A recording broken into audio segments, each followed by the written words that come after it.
All right. So, hey, hey Dee, thanks for being on the show. Thanks for asking me. I'm delighted to be here. It's a real pleasure.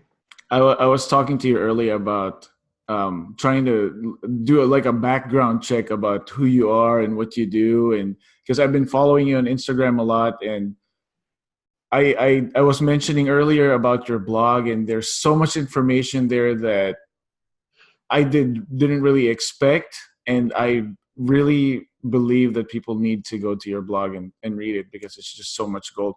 But we're gonna try to like talk about a little bit of the ones that Yeah. stuck out for me. So I do wedding videography for a living, but most of my listeners are also wedding planners. I have DJs and photographers. So this is like you're the perfect person for this subject. So before we get into it, do you mind telling the listeners something about yourself that they probably don't know about you? Well, one thing that most people don't realize is that when I met my husband, he proposed within 3 to 4 days, and I said yes. So when people kind of like start talking about marketing for your business and they say, would you propose on the first date and accept? I'm kind of like, well, kind of did in a roundabout way. So kind of not the greatest thing to use for me. So yeah, but then we kind of like had a hidden engagement for about 2 years before we told anybody. So yeah, not a lot of people know that. They Okay, do so now. I guess I feel like once you find the right person, you're just gonna hit it off, Yeah, exactly. right? Okay. Exactly. Well, we're still together 19 years later. So, Oh my gosh! Wow. This is my 10th year anniversary, so I can't wait for the 19th one. well, we're only 13 years married. We were married 6 years before we were engaged for 6 years before we got married. Okay, that's cool. But it's still a long time. I don't know if have you seen like a trend of like people getting married with a shorter engagement? Not really. No, not certainly not around here. Oftentimes I'm kind of working with people for 18 months or longer. And that's even just with styling and florals, even leaving the planning side aside. So yeah, no, we tend to have quite long periods. Okay. Yeah, well, I'm from California, and usually it's shorter, way Yeah. shorter. Okay, now I would love it if you tell us your origin story, like how you got started and what you're up to right now. Okay, so I'm one of these people that I found a word for me. Apparently, I'm a multi-potentialite. I'm not somebody that gets like really interested in loads of different things and either works at three of them, three, four different things at the same time and brings them up to really high levels, or one after the other. So I'm definitely one after the other. Originally, my background was in geography and in urban planning and design. That was what my specialism was at university. I thought I wanted to be a university lecturer. Then I kind of did a load of postgrad work and I went, no, this isn't really for me. So I made the natural switch to becoming a primary school teacher, so teaching 9 to 11-year-olds. So I did that for about 7 years and then loved the teaching, but the system got really kind of like, it was all about analytics and it was all about policy and it was about writing everything down and it kind of took creativity out of it for me. And I'm really passionate about people being themselves and being developed into who they can be for the best person that it is for them. So kind of for me, having a system that there was a lot of standardization in, it just didn't sit right with me. I didn't have a great management team that were kind of like my leaders. So I kind of came home one night and said, I'm handing in my resignation tomorrow. And my poor husband just went, what? But he supported me and he said, look, I know you're not happy doing what you're doing. I'd much rather that you were happier and poor than stay in a really good job and just be miserable because I actually might get to see you if you leave that job because I was working crazy hours. So I then trained, I set up my own business as a wedding stylist, but I really just started by hiring out chair covers. And this would have been 7, 8 years ago. So 7, 8 years ago, you've got to remember that sometimes the trends in the UK and in rural UK are a little bit behind where the States are. So I would have started out just kind of hiring out chair covers and then starting to put in little small elements of table decor in there. And then I trained as a wedding planner and stylist. So I got like a formal qualification in it. And then my business just kind of started to grow. And I did everything wrong. So I'd come from like a background of education, and then it was a situation of, okay, now you're running a business. And I kind of tried to Google stuff, and it was a case of, okay, so you need a business plan. Oh, okay, I need a business plan. What's a business plan? So go onto Google, and I was reading stuff, and I hadn't got a clue. It was like competitor analysis. And I'm like, what's that mean? You should have this, you should have that. What do you want to do, like your profit forecasts? And I'm like, well, I just want to make money.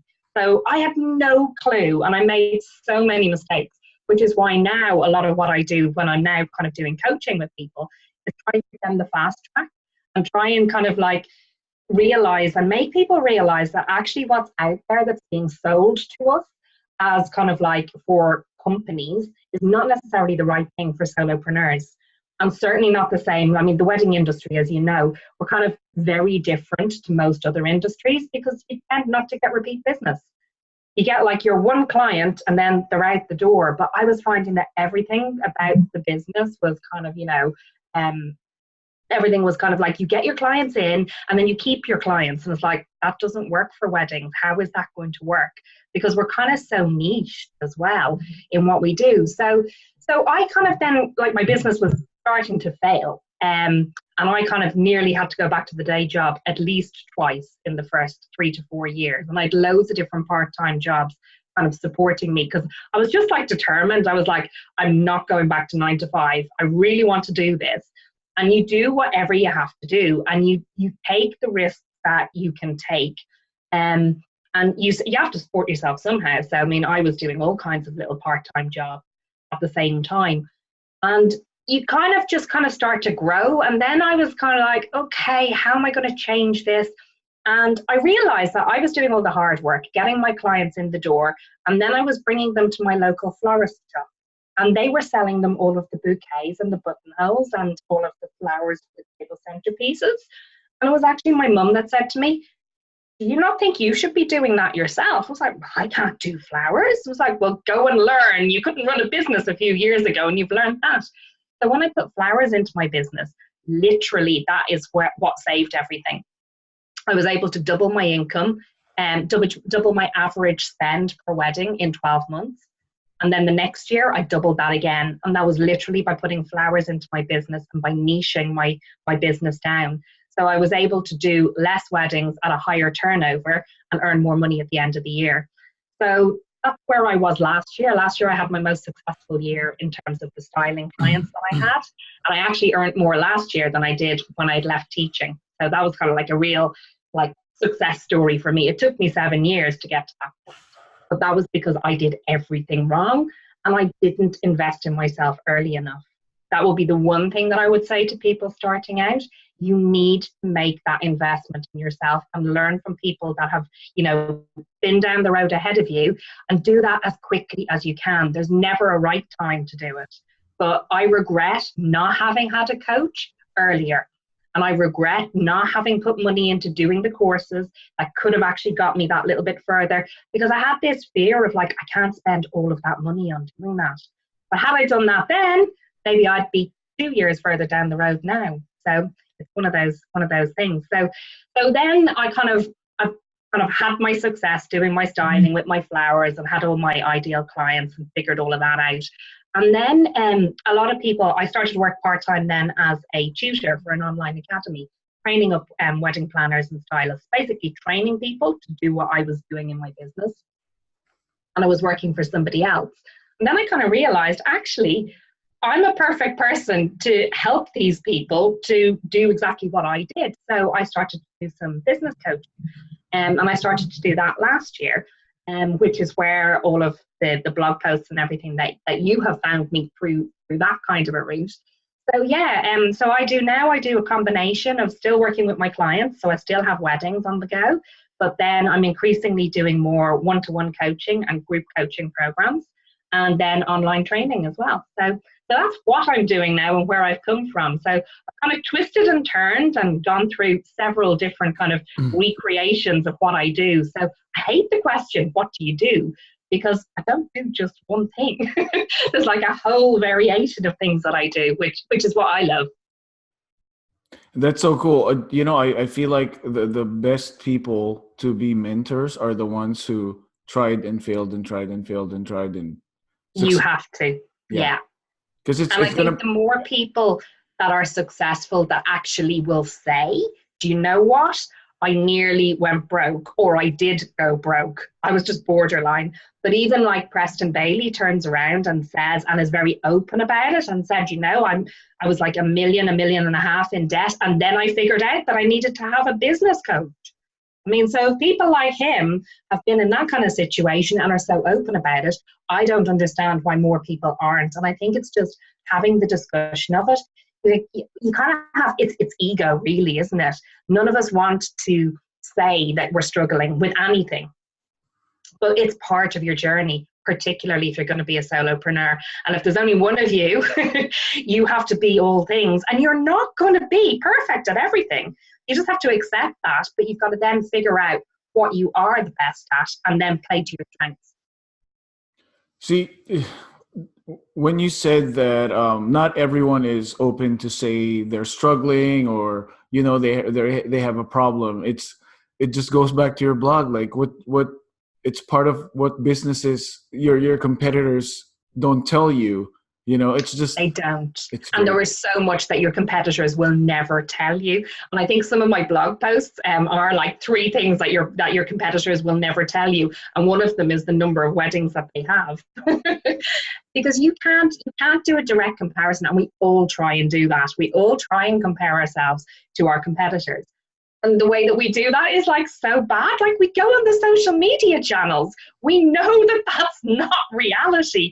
That tells you nothing. That doesn't tell you if I have been paid to create that amazing floral display, or if I have just gone out and bought loads of flowers and made it myself as part of my branding. It doesn't tell you an awful lot, and it doesn't tell you about the story behind them either. Because what you have to remember, and what I'm constantly telling people, is that people set up businesses for very different reasons. For some people, it is so that they are the main breadwinner and it is the big income coming into the household. For other people, it may be just a sideline. They're quite happy if they only make a couple of thousand in a year. It's not important to them. They're doing it because of their passion or because they just want something else to do. They're in a nice position that, financially, they either have somebody else paying the bills in the house, or they have an additional income stream and they're just doing this kind of, I wouldn't use the words playing with it, but they're doing it with kind of like, they're passionate about it, but they're not in it to grow a massive business. And I think that's what you need to remember. You need to really focus on what it is that you want to get out of your business and not be led by what other people tell you you should be doing. So there's a big difference between, somebody who wants to earn enough money so that they can bring a family away on a 3-week holiday in the summer. There's a difference between somebody who's doing that as a part-time business and still has a 9 to 5 job 5 days a week, or somebody like me who it is their only income stream. So if I don't get business in the door, well, then the bills don't get paid. So you kind of really have to think about how much you want to earn. And that should be one of the first things that you look at. But unfortunately, people don't. They kind of look at their customer led initially. And I know, because I did exactly the same thing. It's like, how much do you want to earn? It's like, well, whatever my customers will pay me. But you have to then actually look at it and go, okay, how much do I need in a year? And then how many clients at what price point do I need to actually get that? And that's, I think, something that it took a lot of education for me. And I think actually, because so many of us are creatives, when you're a creative, you started with a passion that was a hobby. And then it suddenly becomes something that you can develop into earning money. And when you're coming and transitioning from a hobby and something you do for pleasure that you absolutely love doing, it can be very hard to kind of like flip a switch in your brain to suddenly say, okay, now it's profit led. Now it has to be about the money, because you always kind of want to give, especially when it's a wedding and especially when you get on with your couple, you always want to give them something extra. And there's the danger of putting in that extra time for free, that extra stock for free, that extra something. And you feel bad about it if you don't put it in, because your nature kind of tells you, actually, I want to do that. But you have to kind of look at it and say, it's not a hobby anymore. It's a business that you're running. You can either have a very expensive hobby that's not earning you money, or you can have a business. And it's not a business if you're not actually making a profit. Yep. Oh my gosh, you just nailed it. So that's the thing. My gosh, my brain is just running through different directions in your blog. But so because you were talking about mistakes, right? That Yeah. you've had a lot of mistakes, and I your latest blog post. I think it's your latest blog post. The 3 things to change to grow your business. That's your latest one, right? I honestly can't remember. Okay, but the 3 You'll things. have to remind me on that one. Okay, but I think that's the latest one, and the number one thing that says is clients have the prices for everything before they meet you. Yes. That's And this perfect. is so true, because when I started 7 years ago, and now you laugh at this because I sound like a dinosaur, we still didn't have broadband. We still had dial-up like internet. So it wasn't even on the whole time. Broadband only came in because I live in a village in the middle of the countryside. Broadband only came in about 5 years ago to us.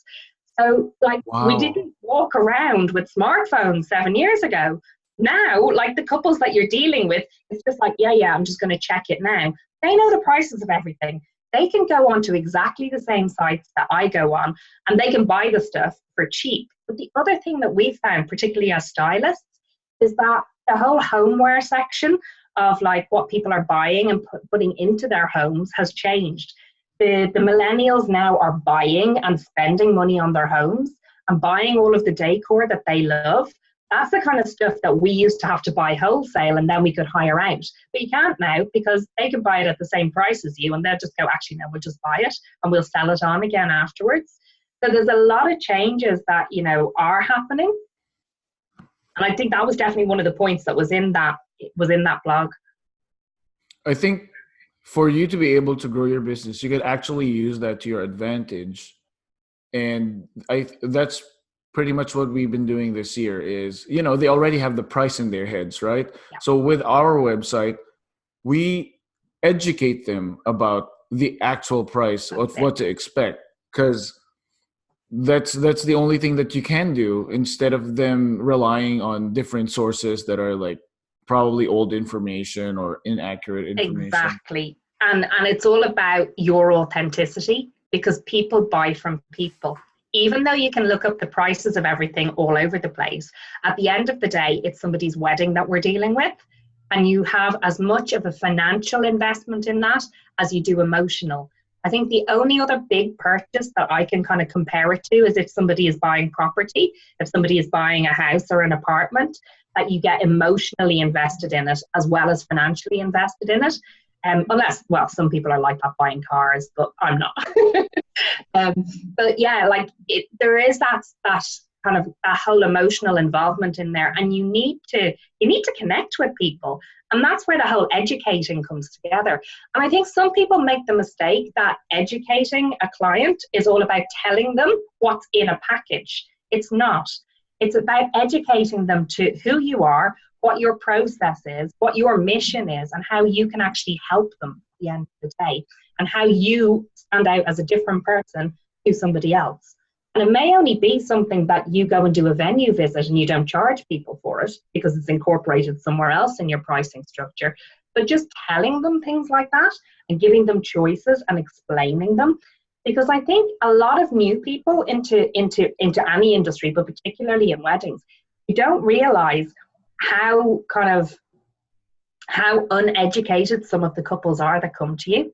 You get some that have looked everything up and they know the prices of everything, they know exactly what they're looking for. But you get others, and I've seen these at wedding shows and wedding fairs, and they look like startled rabbits in headlights because they're just going, oh my God, there's cars. Are we meant to be hiring a car? Oh my God, there's celebrants. What am I meant to do with this? And they just see so many different things and they get scared. And if it's their first show, I can spot them a mile away now. First show, they're just overwhelmed by everything. And oftentimes, those are the clients that, if I get to talk to them and I have a conversation with them for 10 minutes, they'll come back to me even 6 months later because I was the nice person that explained something to them on that first time when they were just like stuck with overwhelm. And I don't think we realize that at least half of the people out there that are looking for our services are overwhelmed because they do have information overload. And it is as much our responsibility to educate them as to the process. And it is different depending on what region you are in the world and depending on the style of wedding that you're having. But, you know, whatever your niche is and whatever area you're working in, it's part of your job to educate people as to what to expect from that. And how you're to get the client is how you put your personal like spin and touch on that. Yeah, that's exactly how I feel. Education isn't only setting expectations, but also you're helping them. Yeah. So while you're helping them, you're also teaching them. Because yeah, you're right. Exactly. It's information overload. I can't I can't stress enough like how social media by itself is just so much information. Like if you do wedding venue hashtag and just everything's just gonna come out and you have no idea what to deal with. So yeah, setting expectations is part of it, but also just helping out. And speaking of expectations, your second point with growing the business is Pinterest and styled shoots are raising expectations. Do you mind talking about Oh, yeah, totally. So we get this a lot because we deal with florals and styling. So the first thing that a bride will do is go, oh, here's my Pinterest board. I want this. And they have no concept that actually this is just lots of elements done as a one-off that you would never be able to recreate en masse for 200 guests without a huge price tag on there. So there's a mixture that we as professionals can see the difference between a real wedding and an inspirational shoot. And we know the difference between when we're allowed to be creative, where we don't have to have things done by a deadline. We don't have a venue saying you can't come in before this time, you only have this amount of time for setup. Like they don't realize the behind the scenes on a styled shoot where you can have as long as you want. You can yeah. have 50 people there clambering over each other, and it's only a tiny little, maybe 4 square meter space that you're actually dressing, as opposed to a huge ballroom or a kind of like 2 or 3 floors in a building. So they don't realize the difference between inspiration and an actual real wedding. And what that's doing is almost artificially telling brides that they need more included in there. And then when they come to you, they're not all brides. Some are, very savvy and they understand the difference between them. But when you get brides that are coming to you that are saying, yeah, I want this, and then you tell them the price of it, then they try to tell you that you're ripping them off. It's like, well, actually, this is the level of work that's involved. And this isn't real. This is done as a one-off just to show you what can be done and just to kind of like show you different styles and ideas and trends. So yeah, I think it's brilliant, and I use Pinterest all the time and Instagram to get loads of ideas for myself. But I think I would struggle if I was a bride getting married now and I had all of that information, because they can't narrow things down.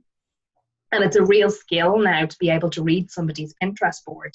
So what I tell my clients to do, both my bridal clients and my coaching clients, funnily enough, is like, go start a new board, pin 20 different images or 30 different images on there that appeal to you, that are to do with whatever, your wedding or your event. Then go back and look at them and tell me why you've chosen them, and then group them together. So some of them will have kind of like this kind of continuous repeating theme in there. It might be a color. It might be like gold or rose gold continuously coming up. It might be a particular flower. It might be a particular style, whether it's more relaxed or more formal. But then come up with 5 different words that you could actually put on those images. Then you're starting to narrow down what your actual style is. I think, let me know what you think too, but I think styled shoots are us vendors, we need to announce to everyone that, oh, this is a styled shoot. Don't expect that your wedding is going to look like this, because if you're there while we're doing the styled shoot, around the area there's like people doing construction and blah blah blah. So everything's just everything was on purpose, built on purpose. And I feel like as vendors, our job is to tell people that. And yeah, totally agree. Yeah. So what do you think? What do you think the purpose of a styled shoot should be? Because just coming from a wedding videographer standpoint, at least for us, styled shoots for us are supposed to be to develop a relationship with the vendors, for us to be able to get familiar with wedding venues that are, usually it's a wedding venue that they're trying to build a portfolio for, and maybe like trying out new shooting styles. But for us, getting featured isn't really like top of the list, because it's just a bonus if ever it gets featured. We never really get work from getting featured, so we don't try to push ourselves to be like, oh, this has to be great. And we always try to show the vendors working, and show the personality of the couple, even if they're models. But how do you feel about that? Well, I don't do a lot of style shoots. I tend to do like my own branding shoots, or I work on other people's branding shoots. But an awful lot of startup businesses now see it as their almost their first step to get those images, particularly if you're in florals or styling, to get those images to put onto your website and to have some professional photos, so that you have something that's not just taken off your iPhone, to actually go onto your Instagram pages, and for your it's portfolio building more than anything. And then so that if you can get them onto the blogs, then it's going to make you stand out if you have the badge and the logo from the blog on your website. So that's kind of the big kind of like motivating factor for a lot of the people that are doing them at one part of the market. So you've got a lot of people that are new into the industry that are doing them, and exactly like you said, to build the relationships between other suppliers, get to know people in the industry in an informal setting, that you actually have time to sit down and chat to them, because you don't have time to talk to other vendors on a wedding day, or even if you meet them like at a wedding show or a wedding fair, you don't really get to talk to them because you're too busy trying to get in your new clients yourself. And I think then as well, there is the creative side of things, where you'll have a group of people that want to try something creatively different and take something in that different direction. And sometimes I think that's as much about just kind of showing that they're still there and they're still engaged with the industry, because sometimes we can all kind of go off and we're so involved in our clients that you don't actually interact with other suppliers unless you're working with a similar team. I mean, from my end, I don't really see a lot of the other suppliers on a wedding, because I go in, set all of my things up, and then I'm gone. Yeah, that's cool. Okay, so it makes so much sense, because you're right. It's just we don't have time to talk to each other, and this is like the perfect time for us to build that. And yeah, you're right. It's just raising expectations in a good and a bad way, but but that's the they're thing. fun to do for us as well, because there's no real pressure on.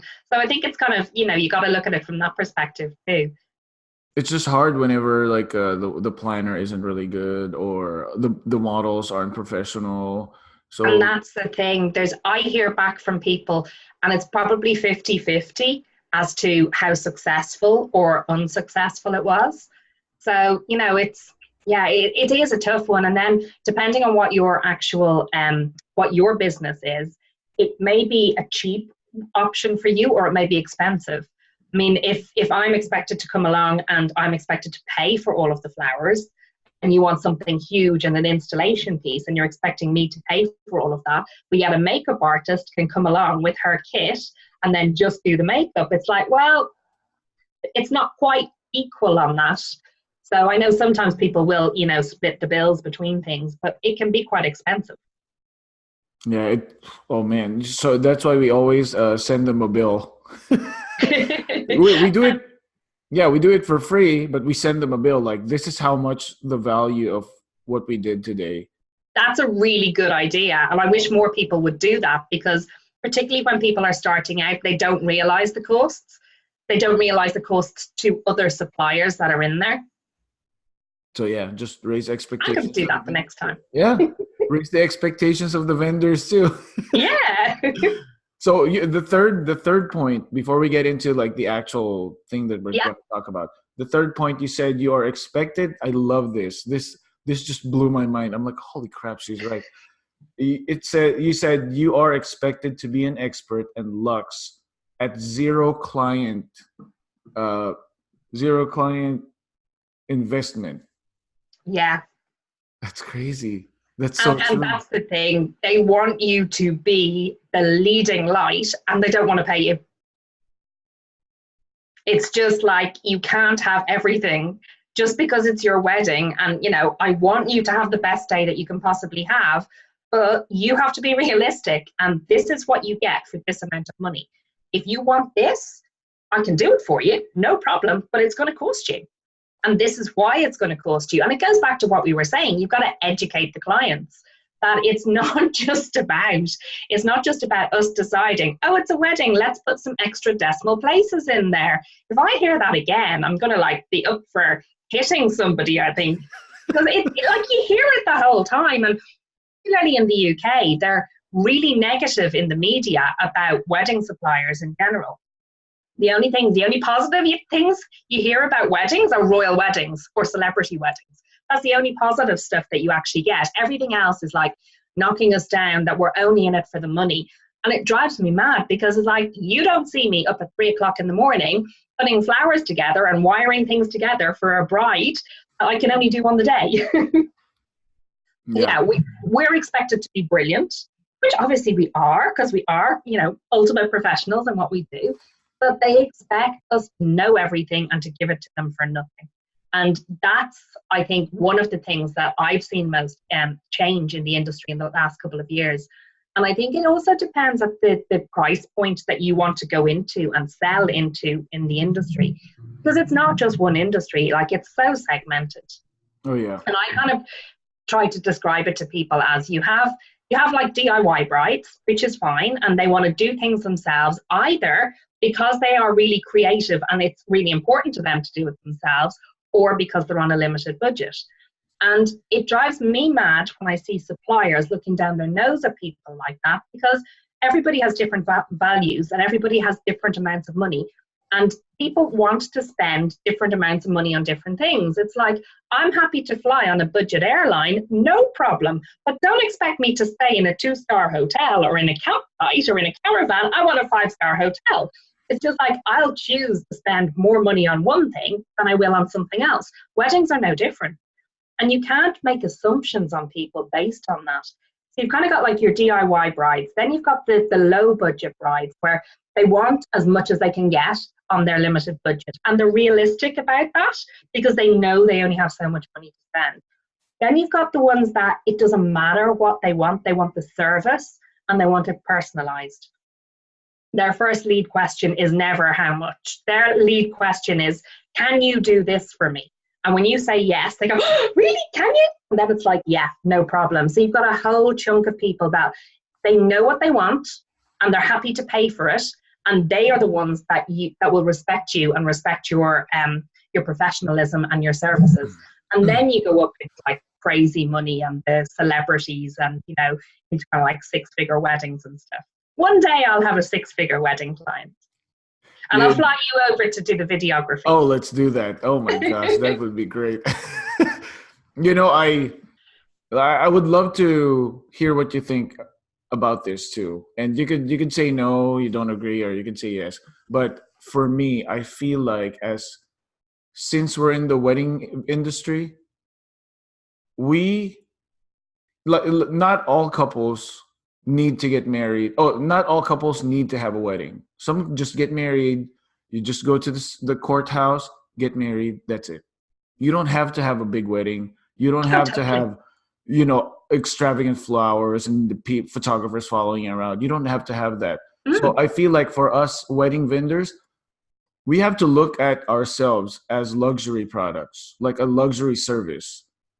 In that way, we can add more value to the price that we're going to charge. Because, you know, yeah, there's going to be DIY brides, but they still want to have like a really nice wedding, and there should be someone who caters to that. But everyone has to take a look at themselves and say, we're a luxury service. That's why we charge this much. And that's why that's why I'm giving the service. Like, I'm not only are you providing the service, but you're also educating the couples, which also I feel like leads to being like a luxury brand. How do you feel about Yeah, that? I agree with you totally. Like, it's a very personal thing whether you want to have just you and who the person that you're marrying at the actual wedding, or if you want to have 600, 700 people there.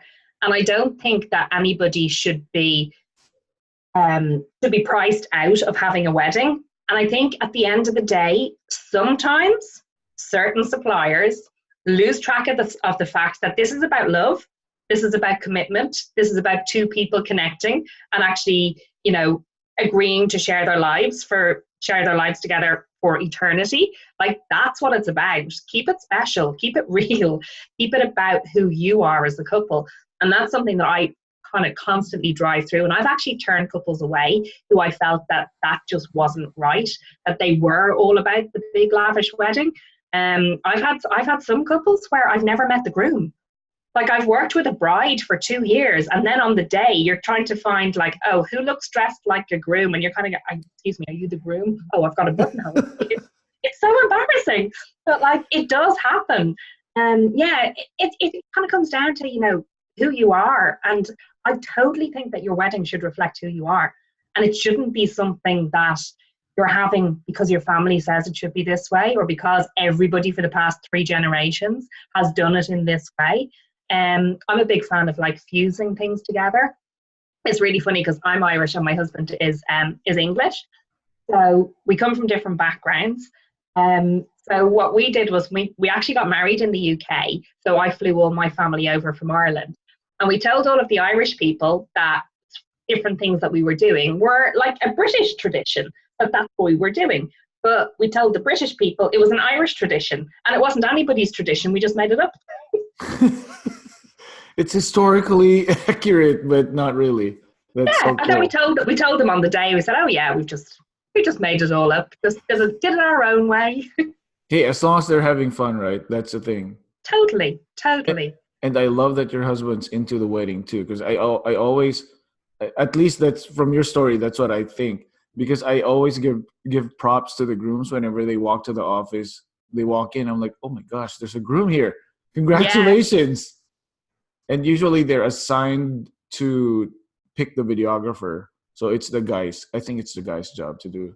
That's his only job, and hopefully sometimes they screw up. So before we get into the what we're going to talk about, I remember you said you were in education first, Mhm. and Yeah, for me, my question is, because I've never had stage fright, but I never had experience in educating, and I feel like with this podcast, my next step is workshops, or yeah. coaching and education, but I never had.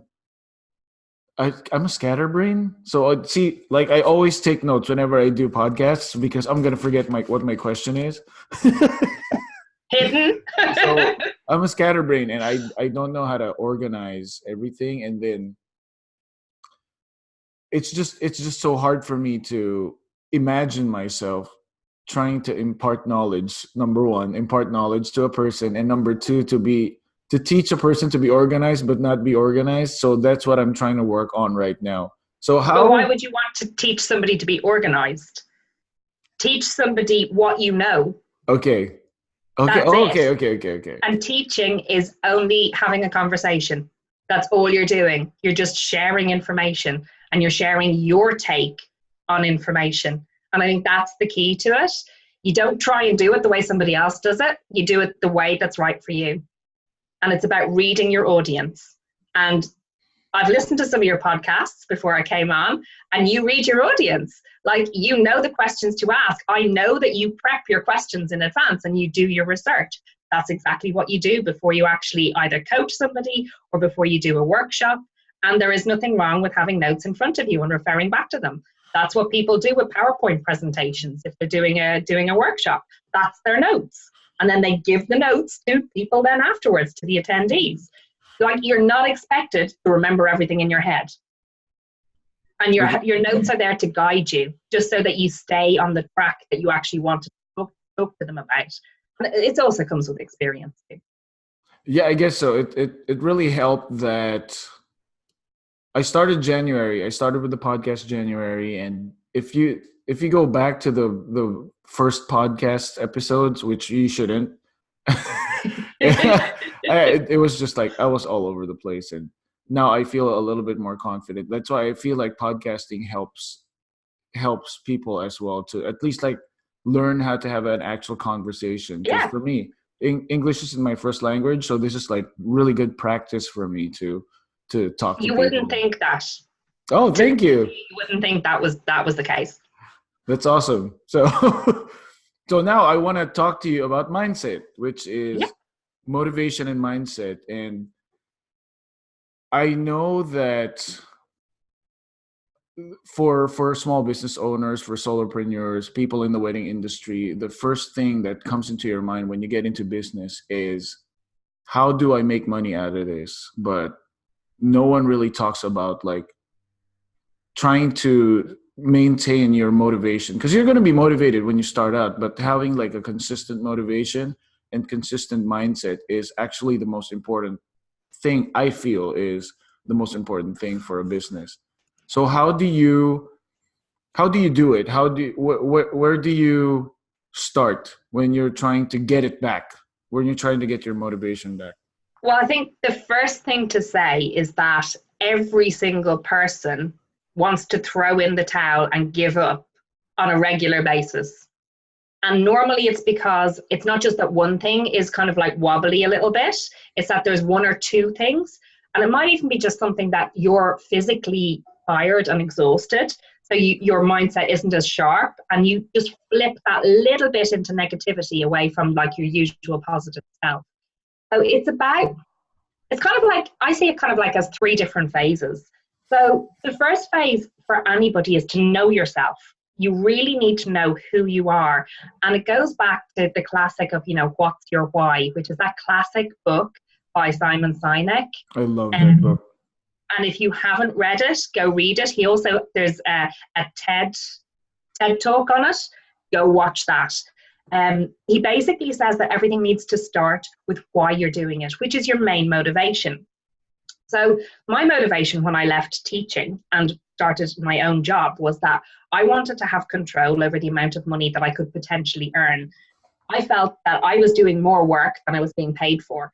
So at least if I was going to put in 60 hours, 80 hours a week for myself, then it was up to me to earn that money, and the money would come to me. I wasn't being told, no, your maximum paycheck for the end of the month is this because you're on a fixed salary. That was one of my big motivations. My other motivation was that I wanted to spend more time with my family in the future. Now, I don't have kids. I'm married, but I don't have kids. But my mum lives in a different country, and nobody is getting any younger. And I knew that at some point, when something would happen, that I would need to go and look after her. And I wanted to be in a position that I wasn't going to have to say, oh, it's a 9-to-5 job. You need to get cover. I'm going now. I don't know when I'm coming back. I wanted to have more flexibility. I also love travel.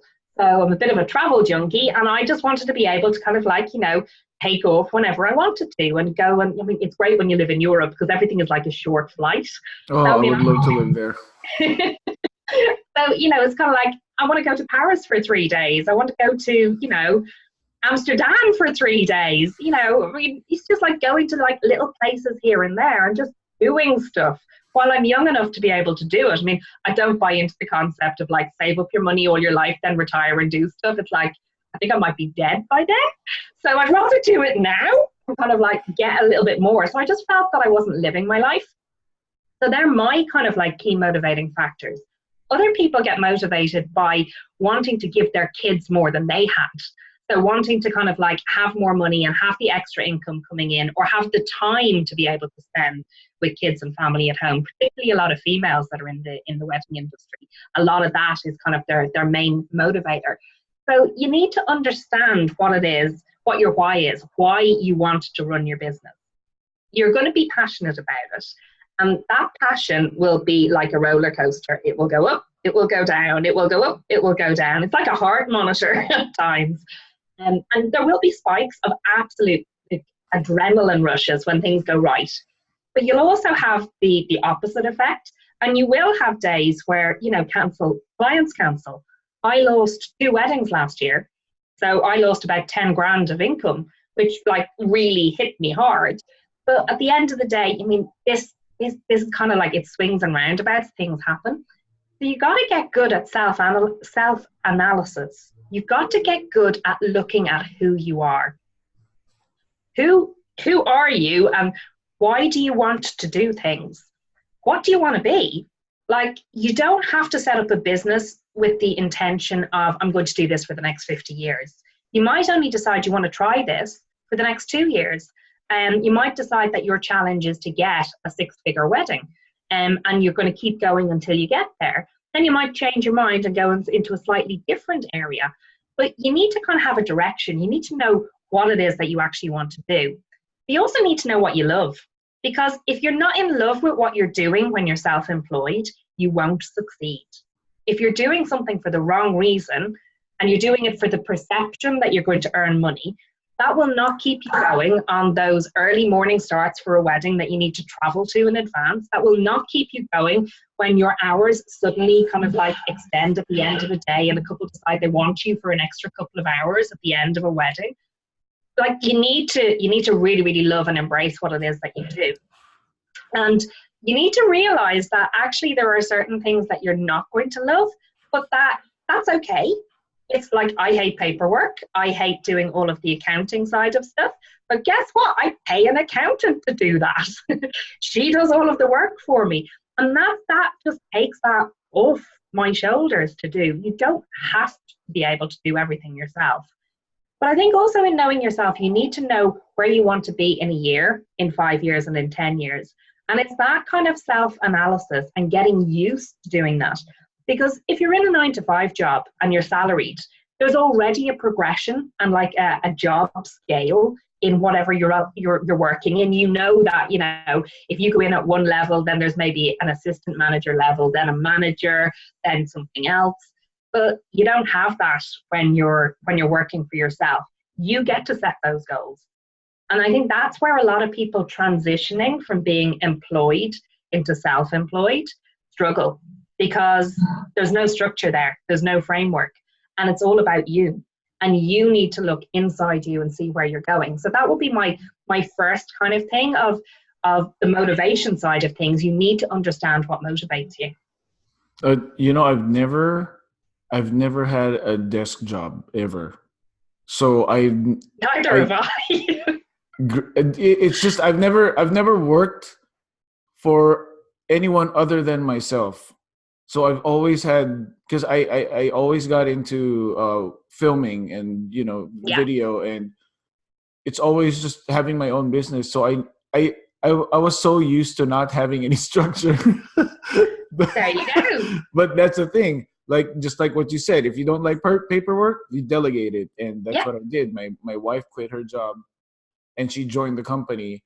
And that's where the structure came in. It was a little tough because she came in maybe 3-4 years into the business. So I was so used to like having paperwork literally on the floor. And she's just like, pick it up and put it in shelves and organize everything. So it was like a struggle for me to have structure.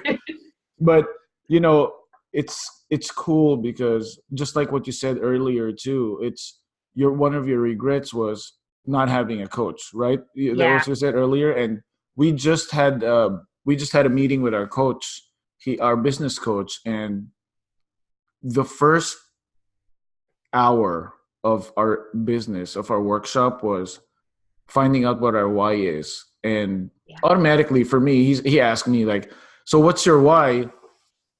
And I said, because I want to make money. But then we went, why do you want to make money? and deeper and deeper into it. And why? Yeah. It's just so it blew my mind because I was telling him, I didn't know I was doing this to pay my parents back. And now it kind of like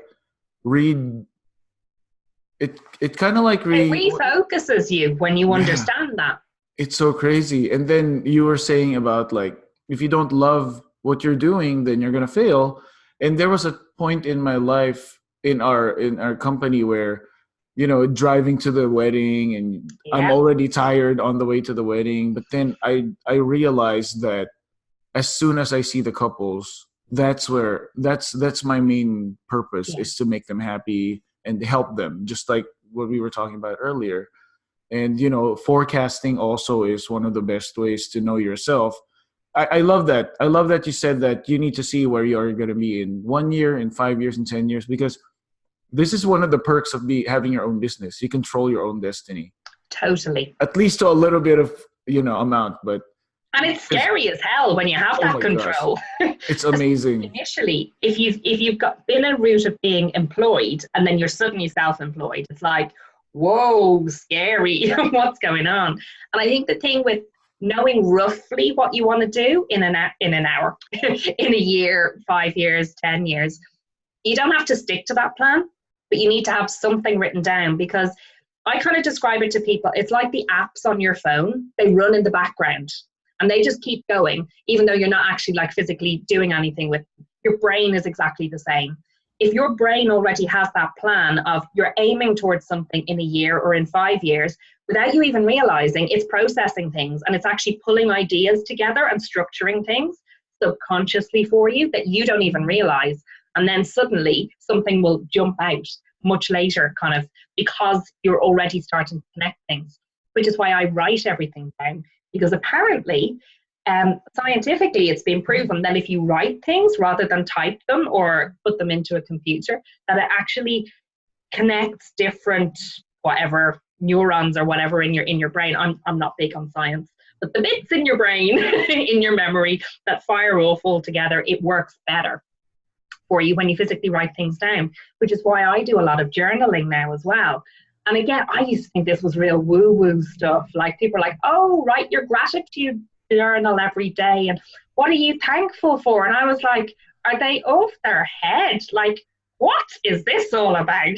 Mind you, you live in California, so it's probably quite normal. But like to me, it was just like, this is really random. Like, what am I going to do?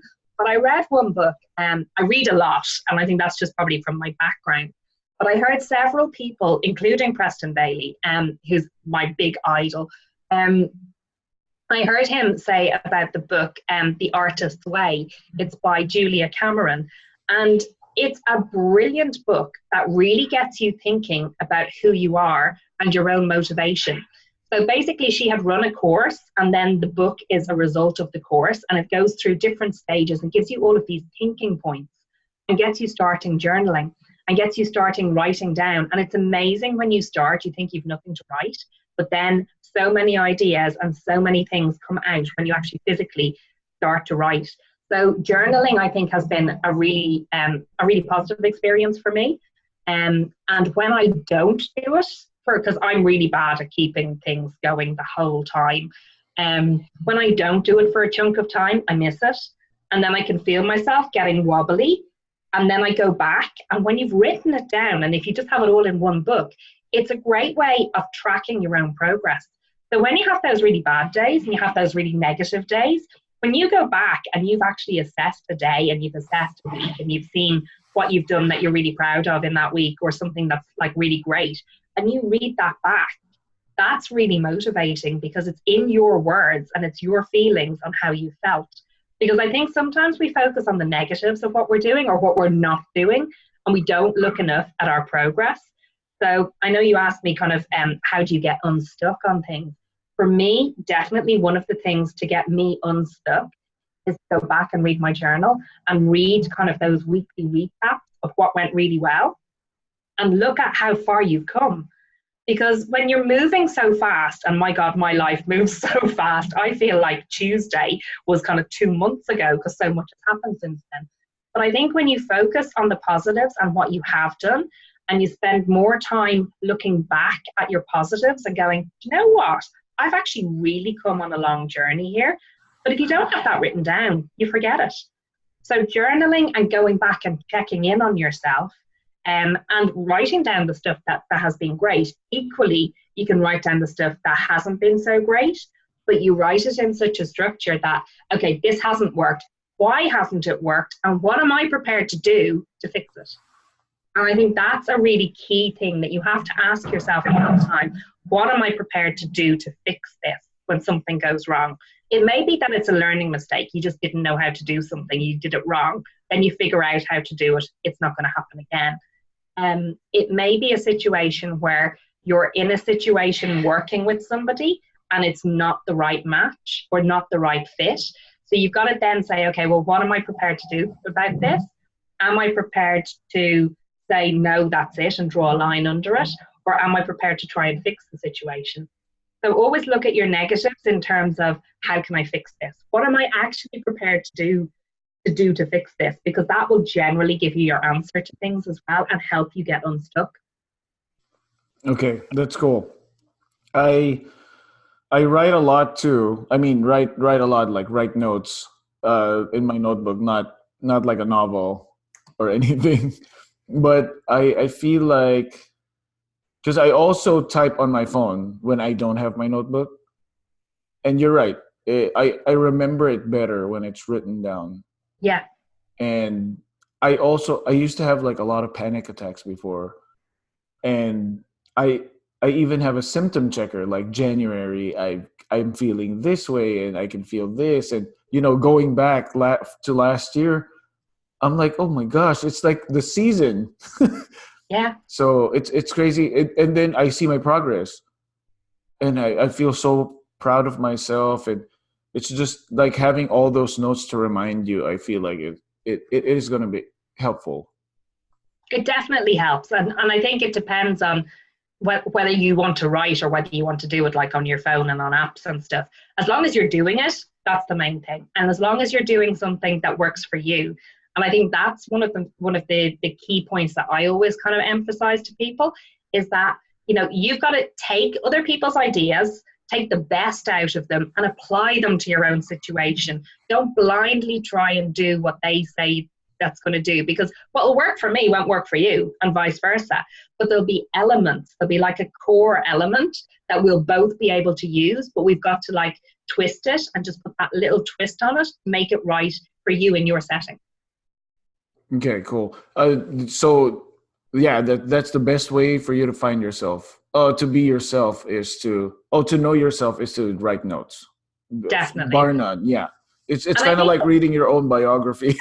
yeah. Oh my God, I don't think I'd want anybody else to read. So now that we've known ourselves, the second one are the blocks. Do you mind Definitely the explaining blocks, it a yeah. little bit? So you need to kind of like think about what might stop you from moving forward, because we're great at coming up, creatives are great at coming up with the ideas. We know what we want to do, and you get really passionate about it and you go, this is great, I've got this great idea, until you tell somebody else and they kind of look at you and go, that won't work. Really? Don't think so. Why would you want to do that? There's kind of three big things that repeatedly come out for everybody. And the first one has got to be imposter syndrome.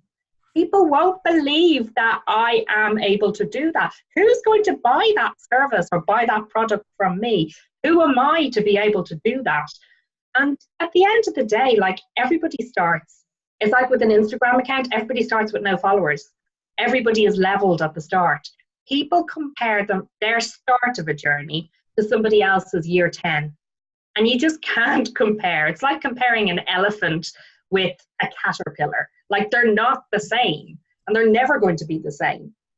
It doesn't mean that one is right and one is wrong, but imposter syndrome, you've got to find a way of not talking yourself out of doing things and almost rationalizing, okay, so I'm telling myself I can't do this. Why am I telling myself I can't do this?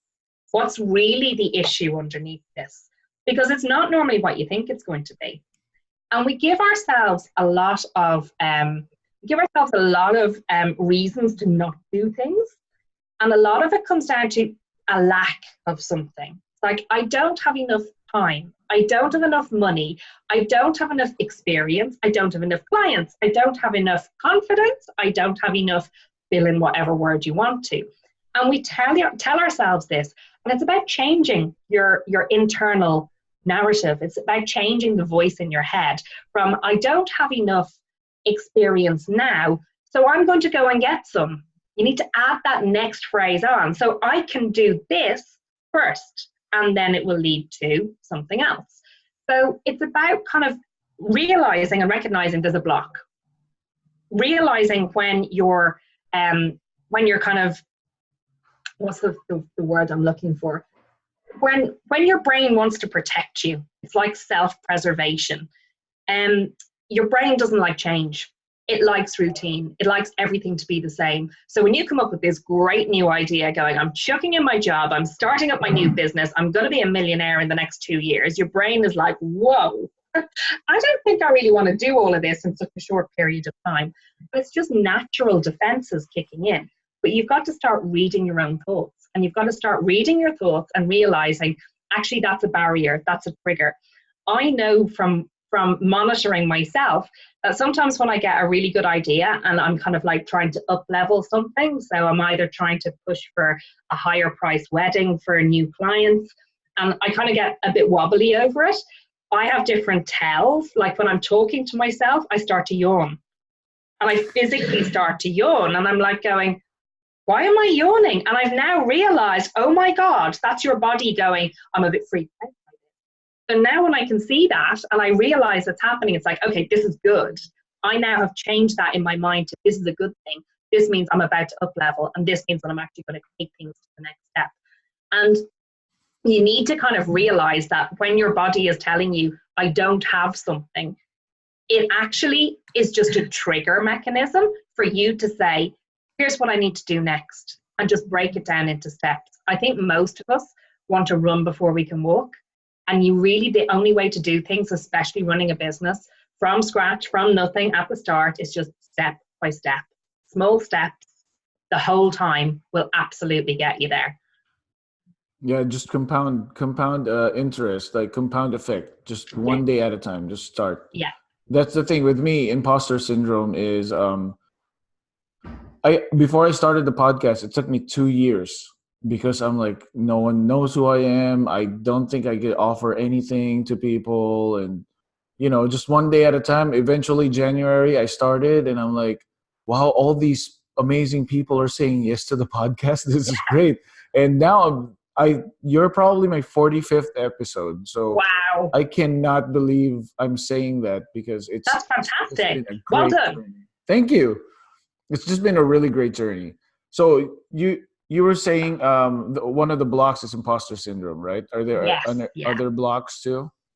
Yeah, well, having the lack of something, but also there's going to be irrational fear. So that's going to be a fear that is based on something that has happened in your past, and that everybody has this. And I think not enough people realize this. So something could have happened when you were a kid, or it could be just how people spoke to you when you were like in your family environment as you were growing up, because you absorb other people's ideas the whole time, particularly when you're a child and into kind of like teenage years. So it could be something that's totally irrational. Like if you weren't one of the cool kids at school and then the cool kids were looking down their nose at you, you may still have that feeling of like, oh my God, if I'm a wedding planner now, how am I going to deal with people? If I see somebody from my past and they see me, I'm just going to kind of go back into kind of an introverted state. Are people going to view me in a particular way? So it's about kind of like rationalizing that and going back and saying, okay, this happened to me so many years ago. At the end of the day, if that happened now, what would I do as an adult? Because we're still taking childhood thoughts and ideas and we're bringing them through into adulthood. But actually, you need to look at what happened to you as a child, view it now as an adult and go, okay, it shouldn't have happened. It was upsetting. How do I move forward from that? And try and rationalize it. It's like if you've got a fear of spiders. I have no idea why I'm afraid of spiders. I have no idea why. But I am. And I would rather like have my fingernails pulled out and be put in a room with like big spiders in there. It would just freak me out. There's no rational reason for that. But I have to accept it and I have to try and kind of overcome that fear. It's exactly the same with kind of things that are going to come up as a stumbling block for you in your business. And most of these revolve around money and how you choose to either undercut yourself and not charge your worth for whatever services or products you're supplying. They come to how you choose to spend money on yourself, on your own like personal development and training. So a lot of people may have blocks on not wanting to spend money, or feeling guilty about spending money on themselves. The other kind of big blocks that people will have is confidence issues.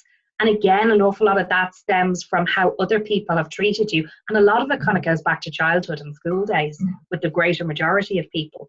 So it's about unpicking those, recognizing what they are and recognizing how they're stopping you now, and then making a conscious decision to say, do you know what? I'm going to draw a line under that. I'm going to forgive what's happened in the past. That's in the past. It's not now. That's not the me now. And it certainly isn't the me of the future, because you have your dreams, you have your passions. What do you need to do to actually just like take things on to the next step? So it's about realizing what your blocks are, stopping, recognizing them, giving them respect because they're there and they're part of you, but then working on them. And it's not an overnight transformation, but it's about literally thinking about them. And if it's a situation that you need to go and talk to people about it to try and unpick it, a lot of good coaches are great like that. I know some of the coaches that I worked with initially, things came out in those sessions and it was based on my business. And I suddenly realized, oh my God, that's why I wouldn't spend money on this, because one of my parents had constantly said, oh no, people are trying to scam you if they're charging you like large amounts for something, which makes no sense. But that was kind of like instilled in me. And then I had to recognize that, respect that, and go, no, that's wrong. And that was wrong that was ever even in my mind. I don't think like that anymore. Now I'm going to move forward. That's great. You know, these blocks, it's so funny now, now that we're talking about, you were saying that every block is always goes back to childhood, like a memory or something, right? A lot of them do, yeah. Yeah, and I feel like knowing yourself first, this is like a progression that you're talking about.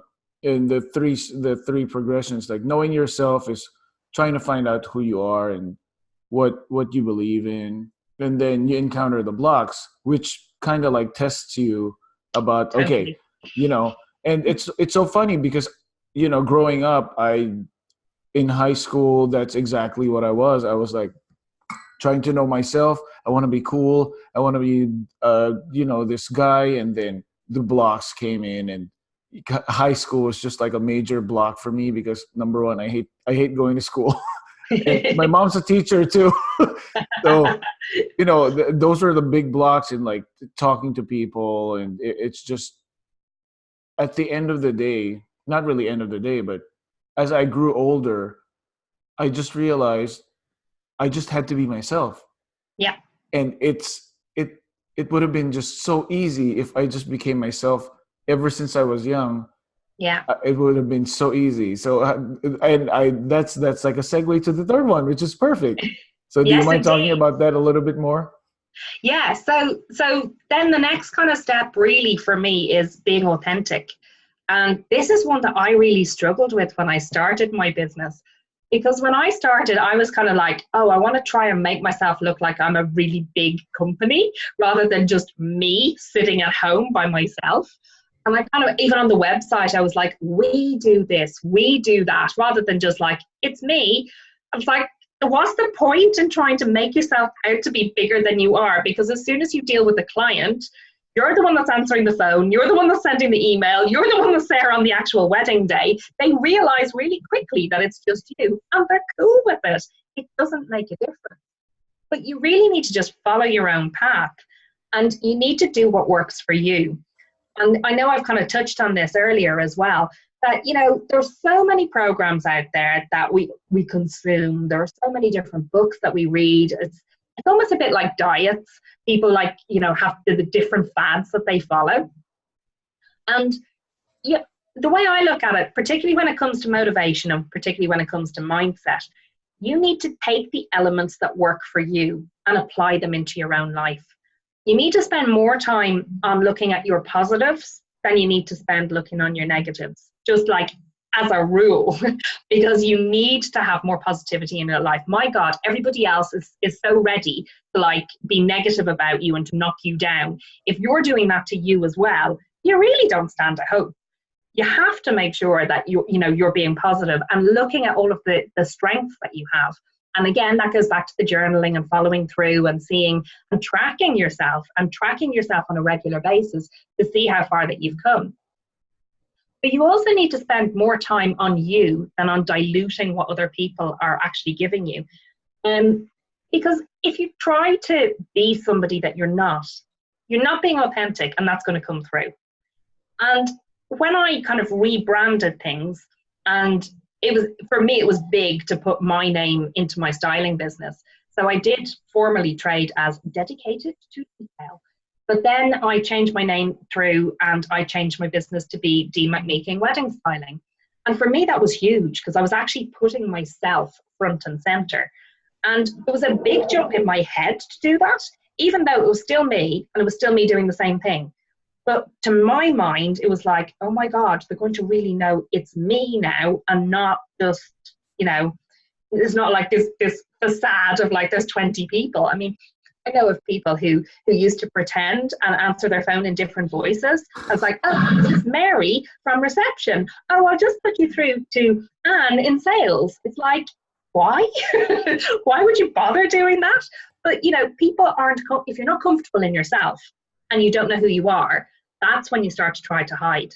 And there's no hiding if it's just you in the business. You've got to be you and you've got to do things in your way and you've got to be comfortable about doing things in your own way. Really I think the perfect mindset, if it exists, is being authentic, focusing on your strengths, focusing on the stuff that you are absolutely brilliant at. If you're average at something, don't put that out there as your biggest offering. Go with the stuff that you are really passionate about and the stuff that you're absolutely great at. Like if you had to name yourself as as a superpower, what are your superpowers? Now that could be kind of a personal interaction skill, could be one of your superpowers. I can read clients really, really quickly. I can talk to them in 5 minutes and know exactly what their wedding is going to be like. That's one of my superpowers. But it's not going to be something that I'm putting out on my brand, on my website saying, I can tell you your ideas in 5 seconds. But you need to focus on your strengths, whatever they are. And whether they're the creative side, whether it's you getting your clients in, the whole sales process, you need to you need to really focus on what you're good at. But you also need to let your dreams and your passions guide you. You've got to go with what your dreams are and you've got to, go with what you're passionate about, regardless of what other people are saying to you. Because sometimes people will give you what they think is a really helpful piece of advice, but it just doesn't work for you. I mean, when I went self-employed initially, my father-in-law was devastated. He was like, why would you want to give up a really good job? Like, you could be a head teacher. And I'm like, yeah, because I might be dead by the time I'm 40 if I do that, because it's really not very happy. And your poor son, who I'm married to, will not really appreciate that. So, sometimes people have the best of intentions for you, but you've got to go with your dreams. And I remember way back when I went to Las Vegas, I actually went to what was the Event Solutions and Cater Source conferencing. I went to one of them the first year that I started my business from the UK. I'm going to Vegas, that's it. And I saw David Tutera speak on stage. And I will never forget him saying, you've got to dream big, but then you've got to dream bigger. And you've got to just keep dreaming bigger. Every time you hit a landmark, you've got to just take it to the next level. And you've got to keep going and don't let anybody give up. Don't let anybody else's small-mindedness stop you from dreaming and believing that you can do it, because you absolutely can. If you've come to the stage that you've actually started a business, there's something there. You have the passion, you have the belief. You just have to keep going, and you just have to train yourself to analyze yourself. You've got to know yourself. You've got to deal with those blocks. You've got to become more authentic. You've got to release the fear of being yourself and put yourself out there. Because when you do, and when you do that, and when you get that right, you will be so much happier as a person.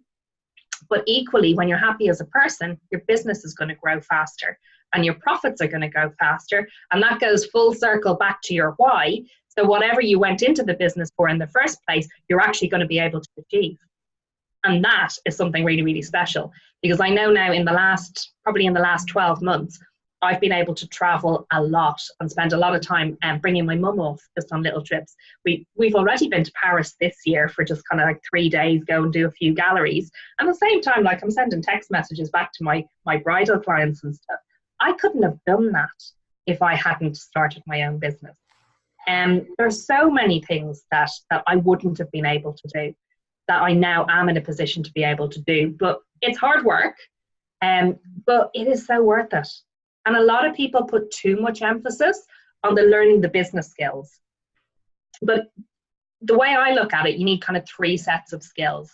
You need the business skills of actually physically running a business and know how to get your clients in the door and what to do with your clients when they arrive. You need your industry-led skills. So in my case, I needed to have floristry skills and understand the mechanics and how to deal with flowers. In your situation, you need to know about videos, editing and sound and lighting and stuff like that. So you need your industry specific kind of like whole set of skills. And then that third one, which is all of what we've been talking about today, you need those personal skills.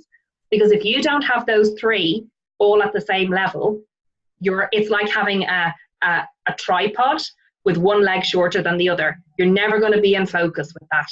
You've got to have the 3 of them all connected and all working at the same level. So people that say, oh, I'm going to put off my working on my mindset or motivation, or I'm not going to get a coach until I have a 6-figure business, you're never going to hit that 6-figure business, because you need to have those 3 different almost circles all kind of happening at the same time together. And when you do, it's awesome. My gosh, this is great. The 3 skills. You're always just giving me so much information. I usually get like snippets of the interview and put it in the front of the podcast. I don't know what to choose now. Holy crap.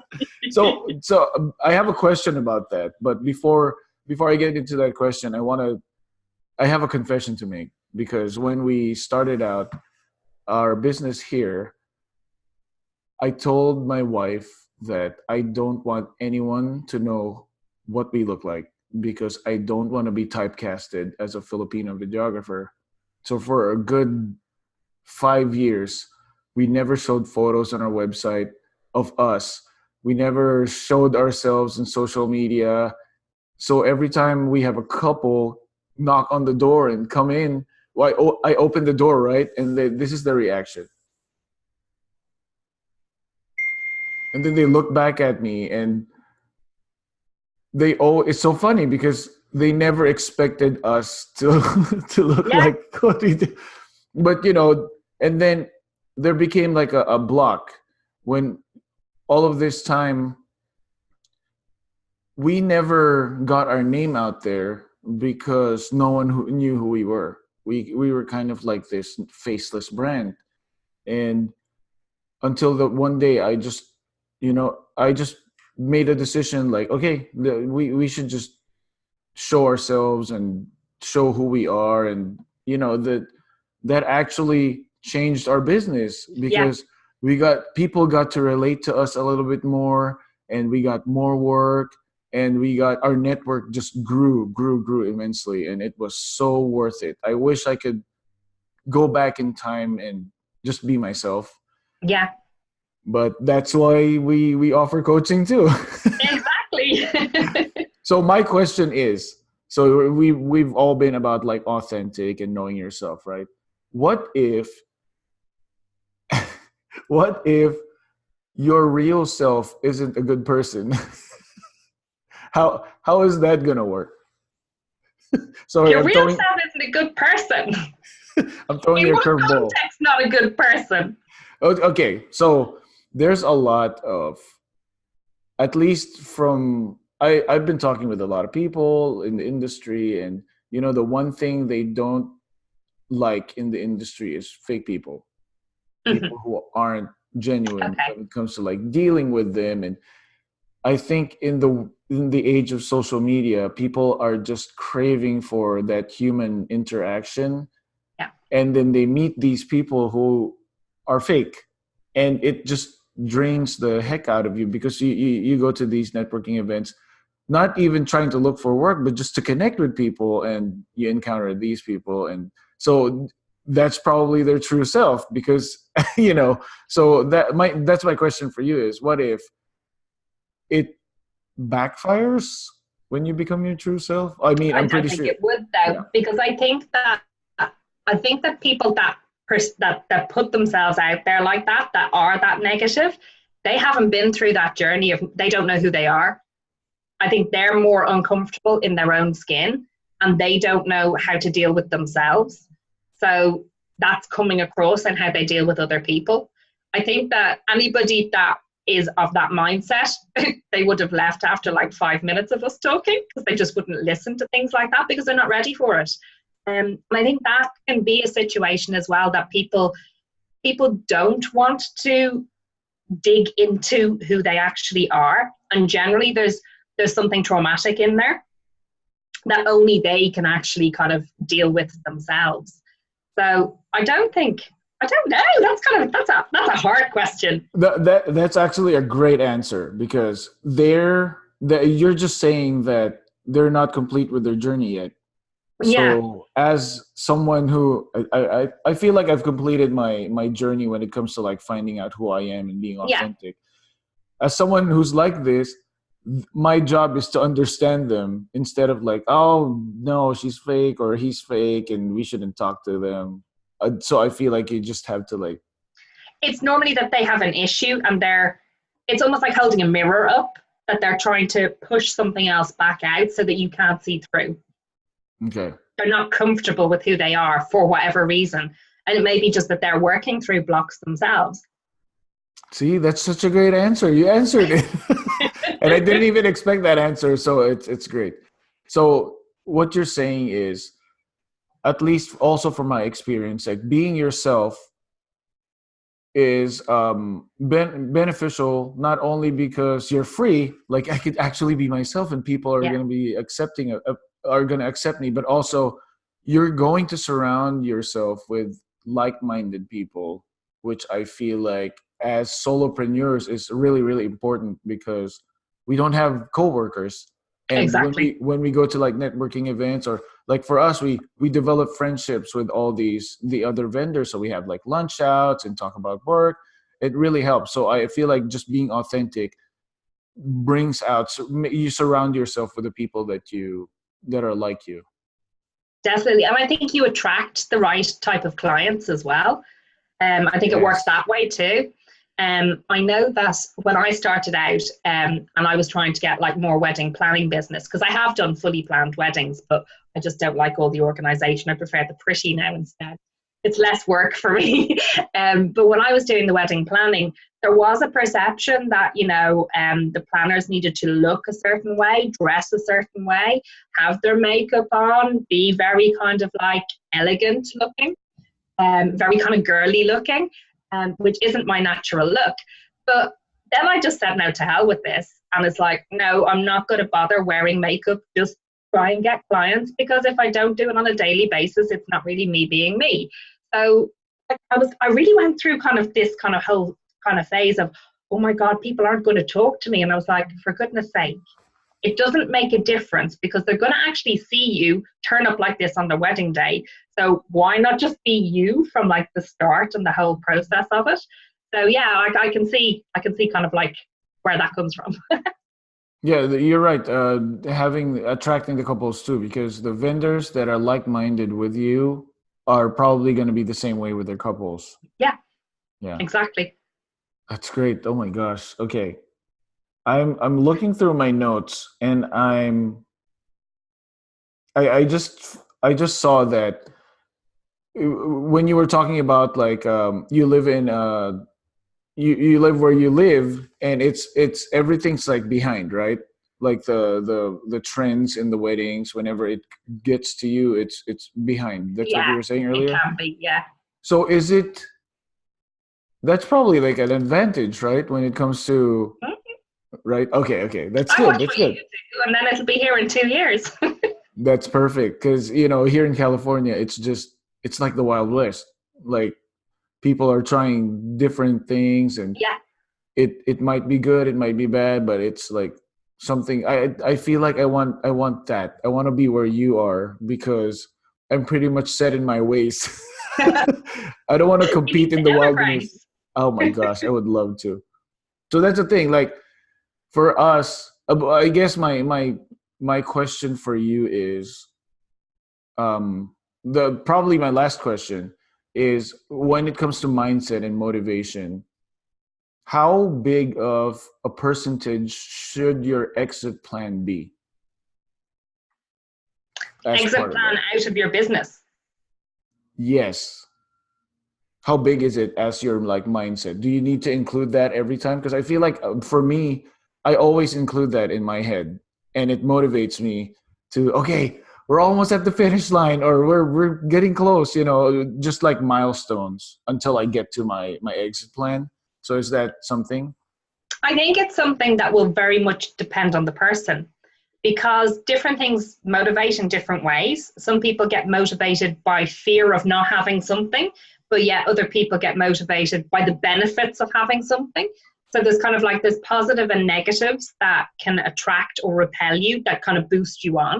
And it's about knowing which of those are right for you. In terms of like, I never think of exit strategies because I don't really, I see things as circular rather than linear.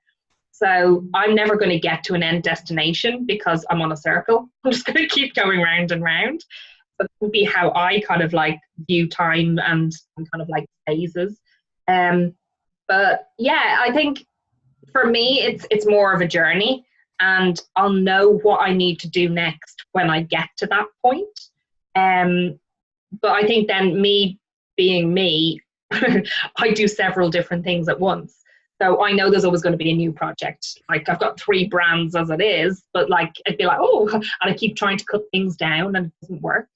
Um, so yeah, I can see what you're saying, like having an exit strategy, and I think a lot of people will, but yeah, I don't know because I kind of don't see myself retiring, so to speak. I don't want to have a fixed amount of money by a certain amount of time. I don't see business and life as separate. For me, they're all blended. So it's like my lifestyle includes how I work, how I study, how I live. So I don't necessarily see my business as a separate entity. I know some people will, and they'll see it as something that they either want to build up and sell on, which is cool. But again, that's like different mindsets on it. So yeah, so for me, it's kind of, I look at things a little bit differently than you on that. Okay, makes sense. So for me, I think my exit plan, not really exit plan then, but I really like doing the podcast because I feel like even if I'm like 70 years old, my voice is still going to be the same. And I'm probably going to turn off the video by that. But I really enjoy this because I get to have conversations with Yeah. people from different places. And, you get to have like really valuable, and, eventually we're going to be connected more and more. But I think for me, I want to invest in small businesses, just so just in time, like compound, just putting small things in small businesses. I think that's my exit plan.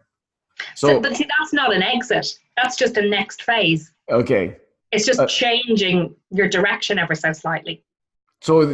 okay, instead of straight line, circle, but maybe the circle is getting smaller and smaller, or we're Yeah, getting it could bigger be and a bigger. circle within a Okay, circle. it's like when they cut the tree out. Oh my gosh, no cutting trees, but when they cut the trees, that's how you know how And old the the tree rings is from because of their the rings. age. Okay. Yeah. I'm going to be a massive Okay. tree. I hope so. Me too. I am a massive tree. So okay.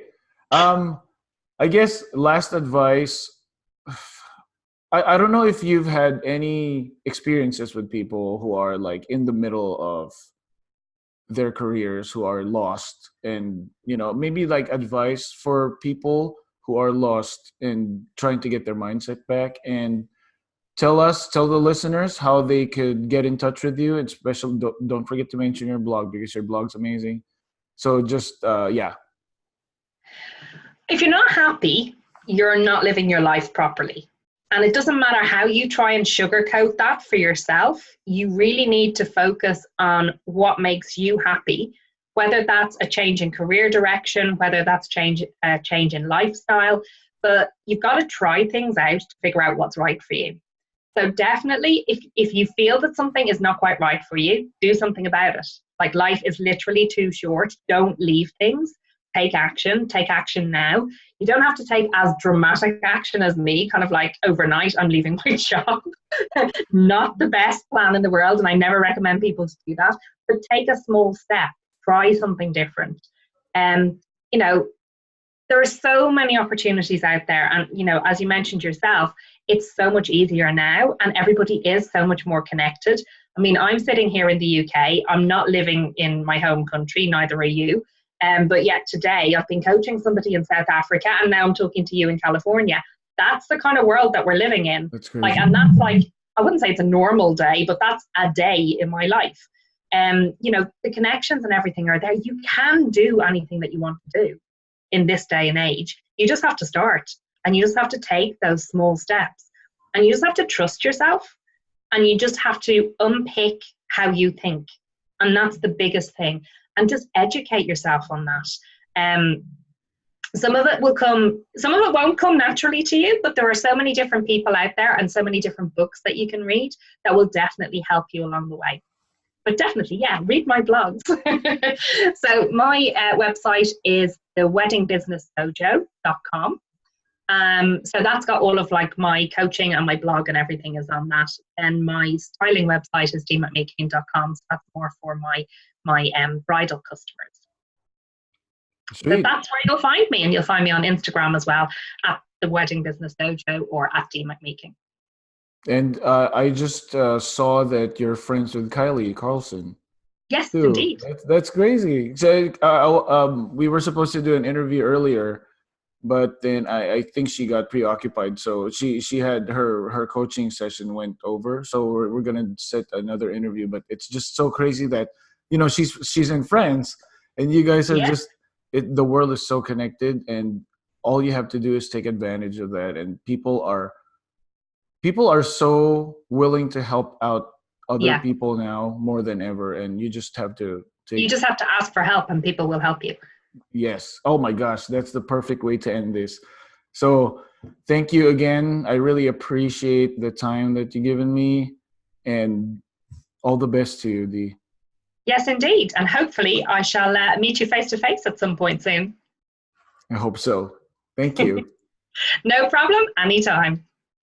All right. I'm going to stop recording.